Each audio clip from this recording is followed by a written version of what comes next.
Today we're doing some field testing. We've been seeing these fly hunter traps all over Instagram, and we wanted to see how they stack up against our big bag fly trap. This is a location where we've done a lot of fly trap testing before. Because of the chicken coop, this location has a pretty consistent fly problem, which will be a great test for both of these traps. When we set up the traps for comparison testing, we usually place each trap 10 feet apart. That way they're still in the same general location, but not too close that the scent of one trap might influence the performance of another trap, and vice versa.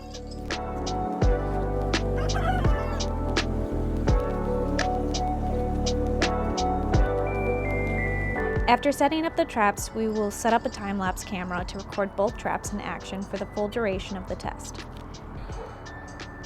Here's what the traps look like at the end of the 48-hour testing period. I'd say we have a clear winner.